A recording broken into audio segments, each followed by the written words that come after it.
if you were looking for a job and you said you were from Scandinavian, Minnesota, you got a job, easy. They knew you could work. I was out with my dad by 5 years old, but I would got seasick. He says, you know it's cold when your nose freezes shut. But he survived, though. He survived, but Tough Norwegian, yeah, he survived all right.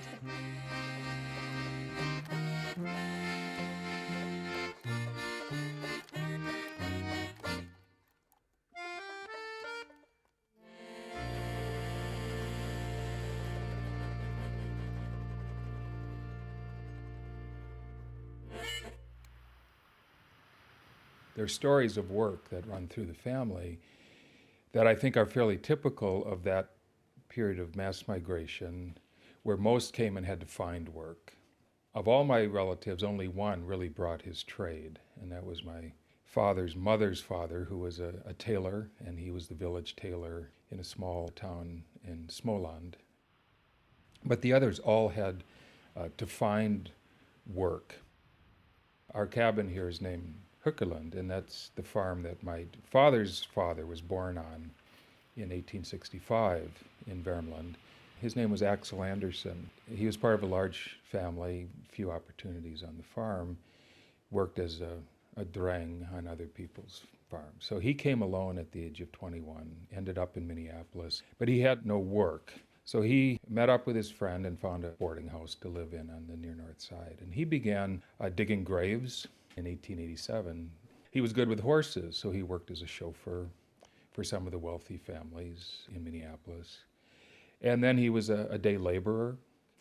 During the winter months, he would log up on the Canadian border near Badger and Strathcona War Road as a teamster. So he worked in the woods with the horses. And then he picked up some farming too. He did just about everything to try to make a living. Didn't know this was Scandinavian country till we got here. And like you say, we're Scandinavian, we moved to Scandinavian country. And you found yourselves at home here? Yep. Very much. Yes. Wouldn't live anyplace else. Very Except happy. Sweden. Well, maybe. How about your grandfather? Was he a farmer too? Yeah, grandfather was farmer in northern Minnesota up in the Red River Valley. So farming is in our heritage.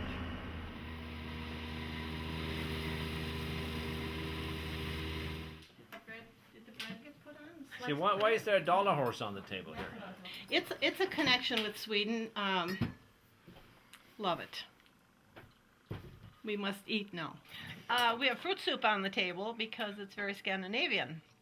And we even have homemade bread. I made special, it's a sweet dough bun. It comes back from when my grandmother was baking bread. And it's been passed down the generations. And was she Swedish? Oh, absolutely. I knew her grandparents too, and they were happy people. They were ones from Skåne. Yeah. They're very happy people. My grandmother was always smiling. Yeah. Probably that's why I am.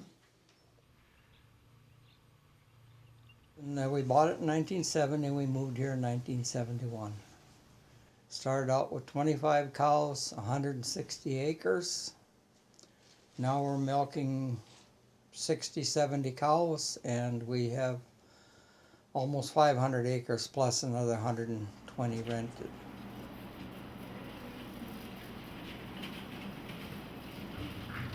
Takes 1 hour and 45 minutes to milk them. It looks just like the cows in Sweden. Well, there you go, yeah. They're the same, but they're in America. That's where it comes from. Ice cream, yogurt, 2% milk. You know what he's called, the little guy with the red hat? Tom Tom? No. Tomten. Oh, Tomten. I was close. And he's supposed to help the farmers. Do you have one of those little creature that helps the farmers? Little creature that helps. My wife, Julie. Come on. Good morning. I wanted a horse so bad, but my dad said, no, we can't have a horse. We need all the feed for the cows and the work horses. But you can't have a riding horse. No, we haven't got to have food for the other animals. So then finally, though, I did buy a little Shetland unbroke, and I rode him, and he was a tough little horse, and I fell off of him more than once. I'd go and get the mail about 1.5 miles away from our home, Poston, you know, the mail, and he would bolt, and I wasn't ready. I'd read the mail or something, and he'd bolt, and I'd have to walk home. So we're having a birthday celebration on Saturday, when she will celebrate her 95th birthday. Så ni kan prata svenska båda två? Vi kan prata svenska lite grann. Lite grann. Lite grann. I was born on a farm, and I'm scared of horses to this day. You are? You know, in the summertime, we'd work with the horses, and at night, we'd let them out in the pasture to eat. Yeah. Next morning, Dad would take milk to the factory, and we girls had to go out and get the horses home. Those smart horses, we'd take oats along and teach them so they'd come and want a little nibble. They'd take a little bit, but away they'd go. Yeah. And those horses had to be in the barn, and so he could harness them and start working. Get the horses in. Yes, but I'm scared of horses to this day. Yeah. They wouldn't let us touch them.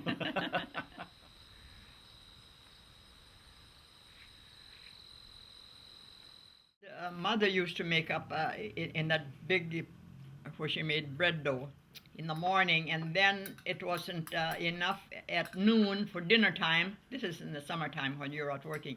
She'd take a little dab of that. It would race by morning up till 11 now, getting ready for dinner time.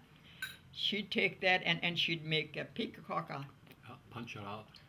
And then she'd put it in the oven. Was it ever good? Put cinnamon and a little sugar. Yes. Oh, that was delicious. My dad had to get the wood ready, and the boys had to carry in all the wood. We didn't do that, but we helped our mother in the house. And my dad never milked a cow. My mother had to go out in the barn and milk all the cows. It wasn't so many at the time, but maybe 5, 6 cows, but he never... I can't remember my dad ever monkeying with the cows. That was my mother's job. And in the wintertime, our well wasn't we didn't have too much water. So she'd walk through the woods to the neighbors. They didn't live there anymore, but there was a good flowing well there. And that's where she had I can still see her going and all those cows following her. I often wondered, how did they know they were going to get water? You know? Did your mother make cheese? Yeah. She made gummelost. And of course, that was kind of stinky, you know, but we liked it, you know. I said to my brother, said to me one day, do you know why that cheese smells like that? And I said, well, no. He said, Ma buries it in the manure pile. And after that, I didn't eat any more cheese. We had 160 acres, and we milked cows by hand and raised crops and shoveled manure and all those wonderful things, cleaned chicken houses. And so we were real farmers. I mean, we didn't have very many mechanized machinery or anything. It was pretty much you do it all. We didn't have a forklift on the tractor. I mean, we hauled rocks by hand, and we did everything pretty much by hand. And it was pretty rough. My dad owned a threshing machine, so the fall was a great time. It was a big social time for people. We'd go from farm to farm and thresh, and the women were quite competitive about the meals. And we knew where we were getting really good meals, and then we were a little apprehensive about some of the places and the meals they made. My mother would be baking, I think, for days to get and have lots of food ready, lots of lunches, and it was an exciting time for children too, because there was good food, there was lots of activity, there were jobs for us to do too. So sometimes I'd hold grain sacks. The community worked together. Farmers helped each other. If somebody had a problem or was sick or needed help, all the other farmers would get together and do that.